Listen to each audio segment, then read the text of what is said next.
Hi folks, hope you're all keeping well and you're all looking forward to the weekend. Today's video is going to be about pensions. Now look, sometimes pensions can be very overcomplicated, I suppose, really, so I'm just trying to keep it as simple as possible for you. There is a number of different types of pensions that you can take out, such as personal pensions, PRSAs, executive pensions, which are kind of company director type pensions. You have pension schemes then as well. You have self-administered type pensions. So I suppose the main one that I'm going to look at today is personal pensions, and that's basically aimed at anyone that's kind of a PAYE worker or self-employed that doesn't have a pension already. So I suppose really look at what is a pension. In simple terms, a pension, in my words, is basically a long-term savings account that look at by contributing on a monthly basis or a yearly basis or a single premium basis that you're building a fund up for retirement. Now by I suppose contributing into a pension, you can avail of tax relief. And that tax relief is based on your marginal rate. So it basically means that if you're on the lower bracket of 20% or if you're on the higher bracket of tax of 40%, usually the cut-off is around the 35,000 mark, you can avail of the tax relief. So for example, if you're putting in €100 a month and you're on the higher bracket of tax relief, you can basically get back 40% or €40 on that €100 contribution.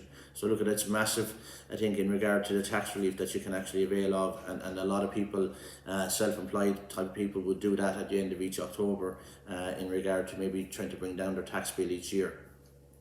So I suppose look, just it depends on someone's age as well as what they can actually contribute into a pension. And I'm going to share kind of, I suppose, just a graph there. You'll see, depending on someone's age, whether, if for example, if you're under 30, you can put 15% of your salary into a pension and avail of the full tax relief on it. And then the bracket moves up then to maybe somewhere between 30 to 39, you can put 20% in. So again, that's something that we would always go through with the client, I suppose, really, in regard to when we discuss pensions and what amount actually I can contribute into. I suppose a lot of people out there are saying, look at how much should I be putting in. I suppose there never really is a correct answer on that side of it. In my own opinion, look at it all, it comes down to affordability. Because you have to remember that once you start putting something into this, it's in it for the long term, I suppose. Really, minimum age you can take it out is 60. So it's important to maybe, I suppose, really talk to a financial broker on that side of it, in regard to maybe your affordability, I suppose, on it is key as well. So I suppose look at another question there that people might have: is it better off to maybe pay into a pension or maybe pay off some of my mortgage as well? And I suppose look at, again, there's never really a right or wrong answer on that side of it. Obviously we all kind of aim to have our mortgage paid off as quick as we can, but then again, look at, you always want to have a fund there for retirement or a fund for rainy day as well. So I suppose look at, you have to kind of look at and sit down and I suppose really and go through, look at what interest rate am I paying on my mortgage at the moment. If it's a tracker, maybe an investment option or a pension option, that was obviously, it might be a better more attractive, I suppose, or a better decision to go with. Does your bank allow you to maybe make overpayments on your mortgage repayment?